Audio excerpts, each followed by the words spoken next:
বিসমিল্লাহির রহমানির রহিম। হে সমস্ত জগৎবাসী, আজ আমি শামীম আলী চিশতি আপনাদের সামনে যে আলোচনাটি নিয়ে হাজির হলাম, সে আলোচনাটি হলো যে মারেফতের গুপ্ত রহস্য। মারেফতের যে আলোচনাটি আপনাদের সামনে করব, যে জিনিসগুলো অহরহ মানুষ জানে না, বোঝে না, বা অনেক মানুষ তরিকত নিয়েছে, মুর্শিদ ধরেছে, বা কিছু সাধনাও করেছে, দেখা যায় এরকম ব্যক্তিরাও এই সমাধান পায়নি বা এই বিষয়ে জানে না। তবে আমাদের অবশ্যই জানতে হবে। সেটি হলো, দেখুন, যে মানুষ জানতে পেরেছে, বুঝতে পেরেছে যে আল্লাহকে পাইতে হলে একজন মানুষ বা একজন পীর বা একজন মুর্শিদকে ধরতে হবে, মুর্শিদের কাছে যেতে হবে, নিজকে চিনতে হবে। তো এরকমভাবে মানুষ মুর্শিদ ধরে, বা কেউ ধরার পরে সাধনা করে, কেউ অবহেলা করে, কেউ ঠিকমতো শিক্ষা দীক্ষা নেয় না, যার ফলে অনেকের কপালে এটা জোটে না। কিন্তু যারা সাধনা করেছে, যারা আল্লাহর পথে অগ্রসর হয়েছে, তারা অবশ্যই কিছু লাভ করেছে। আর যখনই শুনেছে সে কিছু লাভ করেছে, তখন তার মধ্যে হিংসা এসে গেছে, সে লাভ করে ফেললো। কিন্তু দেখেন, সে যে লাভ করে ফেলেছে আর আপনি যে পাপ করে ফেলেছেন, সেটা কিন্তু আপনি ধরছেন না। যাই হোক, আজকের যে আলোচনাটি হব, যে বড় পীরের ঘটনা বলতে গেলে তিনি নিজের জানাজা নিজে দিয়েছিলেন এবং তিনি প্রকাশ করে গেলেন যে নিজের জানাজা নিজে দিয়ে গেলেন। কিন্তু আমি আজকে সেভাবে যাব না, আমি একটু ব্যতিক্রম বা অন্যভাবে যাওয়ার চেষ্টা করব, যেন মানুষ আর একটু গভীর কিছু বুঝতে পারে। দেখেন, মানুষের মধ্যে স্বাভাবিকভাবে বলে থাকে জীবাত্মা, পরমাত্মা, কিন্তু না, মানব দেহের মধ্যে 5টা আত্মা।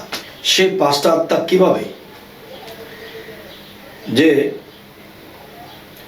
আরবিতেও 5টা আত্মার নাম আছে, সাংস্কৃতিক ভাষাতেও 5টা আত্মার নাম আছে। আর সেই 5টা আত্মা দিয়েই 5টা জিনিসের তৈরি। যদি পাক পাঞ্জাতন বলি, হ্যাঁ, যদি আগুন, পানি, বাতাস, মাটি, আলো, এটা বলি, হ্যাঁ, এটাও চলবে। যদি বলি জীবাত্মা, পরমাত্মা, আত্মা রামেশ্বর, এরপরে আছে আরও আছে বোধ আত্মা। তো এই 5টা আত্মা দিয়ে দেহ তৈরি। তো এখন বিষয় হলো, 5টা আত্মা দিয়ে যদি দেহ তৈরি হয়ে থাকে, তাহলে এই 5টা আত্মার যে বিষয়টা, দেখেন যে এই 5টা আত্মাই আমাদেরকে পবিত্র করতে হবে। তো এখন দেখা যায় যারা পানি দ্বারা ওযু করে এই দেহটাকে, বা এই মাটির, শুধু যে মাটির যে খাঁচাটা, এটাকে কিন্তু ধৌত করছে। মূলত মাটির খাঁচাকে কেন ধৌত করব? এখানে ধৌত করতে হবে, এই দেহের মধ্যে আরো 5টি দেহ আছে, সেই 5টি দেহকেও আমাদের ধৌত করতে হবে। আচ্ছা, এরপর কি হবে? কোরআনে আল্লাহ কি বলেছে? যে নিজেকে পবিত্র করলো সেই সফল কাম। শুধু মাটির দেহটাকে ধুয়েছি, এতে কিন্তু পবিত্র না, আর এতে কিন্তু সফল কাম নয়। তবে পঞ্চ আত্মাকে যে পবিত্র করেছে, সেই সফল কাম হবে। আচ্ছা, এখন যে কথাটি বলবো, দেখেন যে বড় পীর 60 জন শিষ্যের বাড়িতে ইফতার করেছে। 60 জন ভক্তের বাড়িতে ইফতারি করেছে, সে তো একজন। সে যদি একজন হয়, তাহলে 60 জন বাড়িতে কিভাবে ইফতার করলো? আচ্ছা, যে দেখেন, একটা মাটির খাবার, যেমন একটা খোরমা আছে, বা পেঁয়াজে ফুলুরি আছে, বা ভাত তরকারি আছে, এগুলো যদি আমি আমার মুখে দিই, তাহলে আমার মাটির দেহের মধ্যে এই মাটির খাবারটা গিয়ে পৌঁছালো, মাটির দেহের মধ্যে এটা থেকে গেল। বড় পীর যে কোনো একটি জায়গায় বা একটি ভক্তের বাড়িতে এই দেহ নিয়ে তিনি খাবার দাবার খেয়েছিলেন। তাহলে আরো 59টি দেহ কোত্থেকে পেল? যে ভক্ত যখন খাবার দিল তখন তাকে খাইতে দেখেছে। তাহলে তিনি তো বায়ুতে ভাসমান আত্মরূপে আরো 59 জনের বা 59 জন ভক্তের বাড়িতে পৌঁছে গেল। তো সে বায়ুতে ভাসমান, বায়ুর মধ্যে আমি যদি কিছু রাখি তাহলে কিন্তু পড়ে যাবে। তাহলে সেখানে দেখা হয়েছে কি, সে এই খাবারগুলো তার ভক্ত তাকে গুরুকে খাইয়েছে। তার গুরুকে যদি খাইয়ে থাকে তাহলে 59 জনের বাড়িতে এই মাটির দেহ যায়নি, গিয়েছিল কি সেই বায়ুতে ভাসমান সেই আত্মরূপে তিনি গিয়েছিলেন। তাহলে এই খাবার দেওয়ার পরে এ তো মাটিতে পড়ে যাওয়ার কথা। হয়তো ভক্তের চোখে দেখতেছে আমার গুরু হাজির, কিন্তু সে তো বায়ুরূপে আত্মরূপে সেখানে হাজির হয়েছে। সেই ভক্তের দৃষ্টি খুলে গেছে, দেখতেছে, কিন্তু সেই মানুষটি একটি আত্মা বা 5টি আত্মা নিয়ে তিনি মানব দেহ নিয়ে আরো একটি ভক্তের বাড়িতে খাচ্ছে। 59 জনের বাড়িতে তিনি কিভাবে খাইলেন? এবং সমস্ত 60 জন ভক্ত যখন একাত্র হয়েছিল তখন কিন্তু বলেছিল যে আমি আমার গুরুকে বা বড়পীরকে আমি ইফতার করিয়েছি। সে বলতেছে তুই মিথ্যে বলছিস, আমি খাইয়েছি। সে বলতেছে তুই মিথ্যে বলছিস, আমি খাইয়েছি। আমার বাড়িতে গিয়েছিল বড়পীর। তো এখন সবাই বলতেছে এই কথা। তো এটার মূল বিষয়টা কি? এটার মূল বিষয়টা হলো, দেখুন, ভক্তের কাছে যখন যে বায়ুরূপে ভাসমান হয়ে যখন সেই ভক্তের বাড়িতে বাড়িতে চলে গেল, তখন ভক্ত দেখতেছে আমার মুর্শিদ, আমার গুরু এটা খাচ্ছে। এটাই তো ভক্ত দেখছে। কিন্তু দেখেন যে বড় পীর তিনি তো একজনের বাড়িতে খাইতেছে, ভক্ষণ করছে। 60 জনের বাড়িতে কিভাবে সম্ভব? এখানের মূলে ফয়সালা। আপনারা কি বলেন? তবে আমি যতটুকু জানি, আল্লাহ আমাকে যতটুকু তৌফিক দান করে, আমি ততটুকুই বলবো যে ভক্ত যখন দেখতেছে সে গুরুকে বা বড় পীরকে খাদ্য দিয়েছে, তখন সেই খাদ্যগুলো সে দেখতেছে তার মুর্শিদ আব্দুল কাদের জিলানী তিনি খাচ্ছে। কিন্তু না, তিনি মনে হচ্ছে তিনি কে খাওয়াচ্ছে। তিনি তো মাটির দেহ নেই, মাটির মুখ নেই, এই মাটির খাবার কিভাবে খাবে? সে দেখতেছে তার মুর্শিদকে খাওয়াইতেছে, কিন্তু খাবারটা যাচ্ছে কোথায়? খাবারটা যাচ্ছে বড় পীরের ভক্তের মুখে। আর ভক্তের মুখে কথা বলে, ভক্তের মুখে খায়, ভক্তের মুখে আদেশ দিচ্ছে, এবং ভক্তের ফলাফল ভক্তের মধ্য থেকে ঘটে যাচ্ছে। সুবহানাল্লাহ। তাহলে যদি কেউ বলে যে না এটা নয়, কোনটা? যে বড় পীর নিজেই খেয়েছে, তাহলে মাটির দেহ এক বাড়িতে রয়েছে, আর বাকিটা বায়ুতে ভাসমান, বায়ুর মধ্যে কিছু রাখলে সেটা নিচে পড়ে যাবে। তার মানে দেখেছে বড় পীর খেয়েছে, কিন্তু খেয়েছে ভক্তের মধ্যে। আপনারা কে বলেন? গেল এই বিষয়ে। এবার আসবো যে যতক্ষণ পর্যন্ত মানুষ এই কয়েকটা সাধনা না করবে ততক্ষণ পর্যন্ত তার আত্মার উদ্ধার করতে পারবে না। দেখেন, আপনি ঘুমিয়ে আছি, ঘুমের ঘরে চলে গেছেন এমুক বন্ধুর বাড়িতে, বন্ধুর সাথে দেখা হয়েছে, বন্ধুর সাথে টাকা পয়সার লেনদেন করা হয়েছে। এখন ঘুম থেকে উঠে আপনি বন্ধুর বাড়িতে বাস্তবে গিয়েছেন, গিয়ে বলতেছে বন্ধু তোমাকে কিন্তু টাকা পয়সা দেওয়া হয়ে গেছে। দোস্ত কবে দিলি? এই আজকে রাত্রে ঘুমের ঘরে স্বপ্নে দিয়েছি। তো স্বপ্নে যে সে দিয়েছিল সে তো এটা পায়নি, এবং সে বন্ধু তো তাকে দেখেনি। তাহলে সেখানে কে গেল? সে যে স্বপ্নে সেখানে গিয়েছে, বন্ধুকে টাকা দিয়েছে, দেখেছে তো সত্য, মিথ্যা নয়। যদি তাই হয় তাহলে এটা কে গেল? এক। দ্বিতীয়ত বন্ধু বলতেছে না আমার সাথে তো তোমার রাত্রে দেখা হয় নাই, স্বপ্নেও দেখা হয় নাই, আর তুমি বলছো টাকা দিয়েছো। তাহলে এখানে একটা বিষয় দেখেন, একটা হলো আপনি স্বপ্ন দেখেছেন আমি তার সাথে কথা বলছি, তাকে টাকা পয়সা দিচ্ছি, এটা আপনার পর্যন্ত সীমাবদ্ধ, যাকে টাকা দিয়েছিলেন সে জানে না। তাহলে এই বিষয়টা কি? এবং স্বপ্নে আপনি একজনকে স্বপ্নে একটা কাপড় দিয়েছেন, তোমাকে একটা নতুন কাপড় দিলাম তো এটা পরো। তো যাকে দিয়েছেন সে যদি বলতে পারে স্বপ্নে তুমি আমাকে এটা দিয়ে গিয়েছিলি কালকে রাত্রে, আর যে স্বপ্নে দিয়ে আসছিল সেও বলে যে হ্যাঁ আমি তোমাকে স্বপ্নে দিয়েছিলাম, তাহলে দুইজন জানে, এটা কি বিষয়? এই বিষয়গুলো জানার নামই হলো মারেফতের গোপন রহস্য। যে এক জায়গায় আমি স্বপ্নে গিয়েছি, যার কাছে গিয়েছি সে বলতে পারে না, আরেকটা আছে যে আমি তার কাছে গিয়েছি সেও বলতে পারে আমিও বলতে পারি। এই যে স্তর বাই স্তর, এগুলা কিন্তু মারেফতের ও হাকিকতের সাইড, এই জিনিস নিয়ে কিন্তু মানুষ চিন্তা ভাবনা করে না। আচ্ছা, তবে আপনারা বলতে পারেন তাহলে এই কথাটা আপনি সেরে দেন। এই কথাগুলোর জন্য আপনাদের কাছে আমার একটা কথা থাকবে, দাওয়াত রইল, সামনাসামনি কথা বলবো।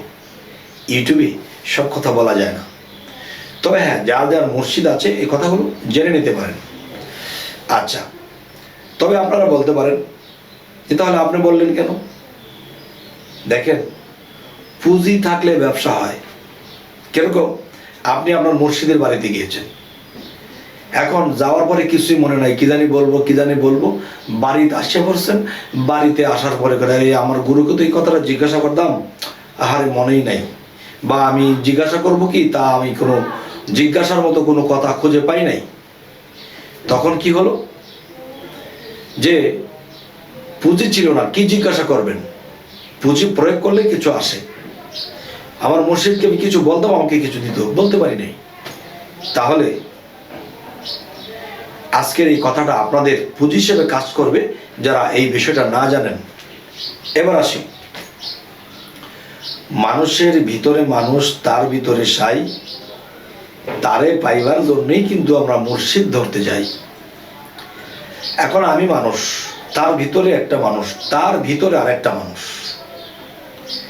তাহলে এই তিনটা মানুষ আছে আপনার মধ্যে, জ্ঞান বিবেকের মধ্যে আছে। আরো আছে পাঁচটা মানুষ। সেই পাঁচটা মানুষ কি কি? আপনার পঞ্চ আত্মা, পঞ্চ কালারের, পঞ্চ পাওয়ারের এবং পঞ্চ বা পাঁচ ধরনের। দেখবেন পাঁচজন সাহাবা ছিল নবীর, দেখা যায় পাঁচজনের সাথে কারো মিল ছিল না। পাঁচটা কালেমা পরে দেখেন কোনো কালেমার সাথে কোনো কালেমা মিল নেই। এবং পাঁচজন নবী, কারোর সাথে কারো মিল নেই। আগুন পানি বাতাস মাটি আলো, এই পাঁচ প্রকারের, পাঁচটা কালারের, পাঁচটা গুণের, কিন্তু দেখা যায় কারোর সাথে কারো মিল নেই। তাই আমি বলবো, হে সমস্ত জগতবাসী, মানুষের ভিতরে তিনটা মানুষ আছে। এখন যদি বলেন তিনটা মানুষ কি করে, আমি গভীরে যাব না, তবে উপর দিয়ে বলছি। আপনি যখন কোনো আলো বা কোনো রোদের সামনে আপনি দাঁড়িয়েছেন, উপরে সূর্য, আপনি দাঁড়িয়েছেন, আমরা ছায়া পড়েছে। এখন এই যে ছায়াটা, এই আপনি না থাকলে আপনার ছায়া থাকবে না। তাহলে আপনার দেহ আছে বলেই ছায়া আছে। তাহলে আপনি যখন নড়াচড়া করেন তখন ছায়াটা নড়াচড়া করে। তাহলে ছায়াটা কিন্তু আপনারই অংশ। ছায়াটা নড়াচড়া করে যখন আপনার দেহটা নড়াচড়া করে। আর আপনার ভিতরে কে নড়ে, এরপরে আপনি নড়েন, এরপরে ছায়া নড়ে। তাহলে আপনার মধ্যে বাহ্যিক জগতে গেলে তিনটা পাই, তাহলে ভিতরের জগতেও আরো তিনটা আছে। আচ্ছা, তো এবার আসবো কি, আপনার মধ্যে 6টা রিপু আছে, ফেরেশতা সকল আছে, দেব দেবতাগণ আছে। আচ্ছা, 10টা ইন্দ্রিয় আছে, 6টা লতিফা আছে, তো এখন বিষয় হলো যে সবই কিন্তু যে নিজেকে পবিত্র করে তখন সমস্ত কিছু পবিত্র হয়ে তখন এক রূপে রূপান্তর হয়। এখন খণ্ড খণ্ড বিখণ্ড করে আমাদের বুঝতে হয়, কিন্তু খণ্ড বিখণ্ড করে আমরা যদি বুঝতে না পারি তাহলে আমরা কিন্তু আল্লাহর ভেদ রহস্য বুঝবো না। এই জন্য কিছু কথা বলা হয়েছে যে দেখেন, তিনজনে মিলিয়া একজন যে করে চৈতন্যের ভজন তার দিব্য আঁকি খুলে। আচ্ছা, আমার জ্ঞান মন বিবেক এই তিনজন এবং পঞ্চ আত্মা। তাহলে এভাবে যারা নিজেকে পবিত্র করেছে তাদের জীবনে কি কি ঘটে? যে প্রেমের মানুষ বলে তারে এই পিঞ্জর হতে ছেড়ে গিয়া ঘুরে আবার আসতে পারে, দমের কোঠায় চাবি দিয়া হাস্তিকে নেস্তি করিয়া ভাঙা ফিল্লার হালে গিয়া শ্রীকলা নগরে পরম বন্ধুর হবে দেখা বর্জক শহরে। মরা হইয়া ধরছে যেজন লাগ পাইয়াছে অধরারে, এবার সুলতান নাসিরা মকামে জলি এবং কফি দুয়ের শোনে গেলে দেখতে পাবে ধ্যানে মুর্শিদকে নজরে। এই আপনাকে হারাইলে পাওয়া যায় মাসুকেরে, এবার মুর্শিদ রূপ মিশিলে পরে তারে দেখিতে পারে এই আরশিতে ছবির মতো নিরঞ্জন কয়ে তারে। আমি বলছি যে কথাটা বোঝাতে চাচ্ছি, একটা কুপির থেকে যদি 1 লক্ষ বাতি ধরাইয়া নেওয়া হয়, কুপির আগুন কি কমবে? না। 1 লক্ষ পুকুর আছে, আকাশে একটা সূর্য আছে। 1 লক্ষ পুকুরের মধ্যে যখন আপনি যাবেন দেখবেন যে 1 লক্ষ পুকুরে 1 লক্ষ সূর্য দেখা যায়। সেই সূর্যটা সেখানে যতটুকু বড় এবং যতটুকু পাওয়ার দেখছি, ঠিক সেই প্রত্যেকটা পুকুরের মধ্যে সেই পরিষ্কার পানির মধ্যে অতটুকু সূর্য এবং অতটুকুই পাওয়ার মনে হচ্ছে। ঠিক বড় পীর আব্দুল কাদের জিলানী তিনি যখন নিজেকে পবিত্র করলেন তখন কি হলো? তখন 1 লক্ষ হয়ে যেতে পারে। এটা তো 60 জন মাত্র, যে 60 জন ভক্তের বাড়িতে গিয়েছে। আমি বলবো 60 লক্ষ 60 কোটি ভক্তের বাড়িতে চলে যেতে পারবে, যারা এই আত্মসাধনা করেছে, এই আত্মাকে ভ্রমণ করতে শিখিয়েছে, এই আত্মাকে পবিত্র করেছে। তাই বলা হয়েছে যে এই পিঞ্জর হতে ছেড়ে গিয়া ঘুরে আবার আসতে পারে, দমের কোঠায় চাবি দিয়া হাস্তিকে নাস্তি করিয়া ফানা ফিল্লার হালে গিয়া শ্রীকলা নগরে, সেখানেই হবে খেলা। হে সমস্ত জগতবাসী, আজকের এই আলোচনা আপনাদেরকে কি বোঝাতে চাইছি? আমরা যে জগতে বসবাস করতেছি সকলের চোখে আমরা একটা মানুষ, কিন্তু না, আপনার মধ্যে লক্ষ মানুষ লুকিয়ে আছে, আপনার মধ্যে বিলিয়ন বিলিয়ন মানুষ লুকিয়ে আছে। আপনি যখন নিজেকে নিজে উদ্ধার করবেন এবং বাকি রেচক পুরক কুম্ভক সেই সাধনা করবেন, ধ্যান সাধনা করবেন, দিনের পর দিন ধ্যান করতে করতে ডুবে যাবেন, তখন সেই জিনিসগুলো আপনি দেখতে পাবেন। আমাদের মধ্যে একটা জিনিস আমরা দেখাই, বিশ্বের মধ্যে বা অক্ষর, এই বা অক্ষরের যে বিষয়টা হলো, বায়ের নক্তার ভিতরে বিলিয়ন বিলিয়ন কোটি কোটি ছাড়িয়ে যাবে, আরো বেশি হবে, অগণিত বিশ্ব সেই বা হরফের নক্তার ভিতরে লুকিয়ে আছে। হে সমস্ত জগৎবাসী, আমার নিজের অন্তরের অন্তরস্থল থেকে এই কথাগুলো বলা হলো। আপনাদের কাছে কি ভালো লাগলো? যদি ভালো লাগে তো আলহামদুলিল্লাহ, আর যদি ভালো না লাগে তো নাই। যদি আমাদের চ্যানেলের এই আলোচনা আপনাদের ভালো লেগে থাকে তো অবশ্যই সাবস্ক্রাইব করে নেবেন, যদি ফেসবুক হয় ফলো করে নেবেন। সকলেই ভালো থাকবেন। আল্লাহ হাফিজ।